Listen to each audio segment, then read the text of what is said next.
കാസർഗോഡ് കടമുറിക്കകത്തിട്ട് യുവാവ് തീ കൊളുത്തിയ സംഭവത്തിൽ യുവതി മരിച്ചു. മണ്ണെടുക്കത്ത് സ്റ്റേഷനറി കട നടത്തുന്ന രമിതയാണ് ദാരുണമായി മരണപ്പെട്ടത്.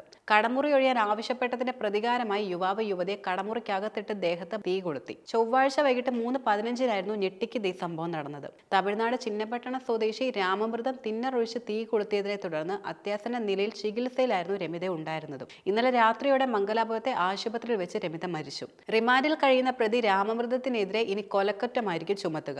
രമിതയുടെ കടയ്ക്ക് സമീപം പ്രവർത്തിക്കുന്ന ഫർണിച്ചർ കട നടത്തിപ്പുകാരൻ കൂടിയാണ് രാമമൃതം. പതിവായി മദ്യപിച്ച് കടയിൽ വന്ന് രാമമൃതം പ്രശ്നമുണ്ടാക്കുന്നത് രമിത കടയുടമയോട് പരാതിപ്പെടുകയും ചെയ്തിരുന്നു. തുടർന്ന് രാമമൃതത്തോട് കടയുടമ കെട്ടിടം ഒഴിയാൻ ആവശ്യപ്പെട്ടു. ഇതിനെ തുടർന്നുണ്ടായ പകയാണ് രമിതയെ ആക്രമിക്കാൻ കാരണവും. 50% പൊള്ളലേറ്റ രമിതയെ ഉടൻ തന്നെ കാഞ്ഞങ്ങാട് ജില്ലാ ആശുപത്രിയിലേക്ക് കൊണ്ടുപോയി. പിന്നീട് അതീവ ഗുരുതരമായതിനാൽ മംഗലാപുരത്തെ ആശുപത്രിയിലേക്ക് മാറ്റി.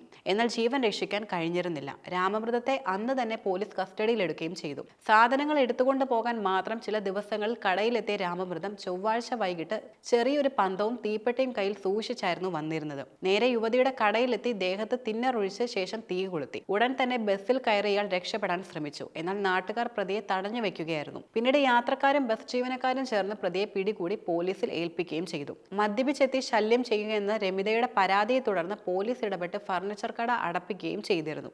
നേരത്തെ ഇയാൾ രമിതയ്ക്കെതിരെ വധഭീഷണി മുഴക്കിയെന്നും പരാതിയുണ്ട്. സാധനം വാങ്ങാനെത്തിയ അയൽവാസി സജിത പുരുഷോത്തമൻ കടയിൽ ഉണ്ടായിരുന്നപ്പോഴായിരുന്നു ഈ ആക്രമണം നടന്നത്. പന്തം കത്തിച്ച് പാത്രത്തിൽ തിന്നറുമായി എത്തിയ രാമമൃതം യുവതിയുടെ മേലേക്ക് തിന്നുറൊഴിച്ചു. തീ ആളിപ്പടർന്നതിനിടെ രക്ഷപ്പെടാൻ രമിത വരാന്തയിലേക്ക് ചാടുകയായിരുന്നു ചെയ്തിരുന്നത്.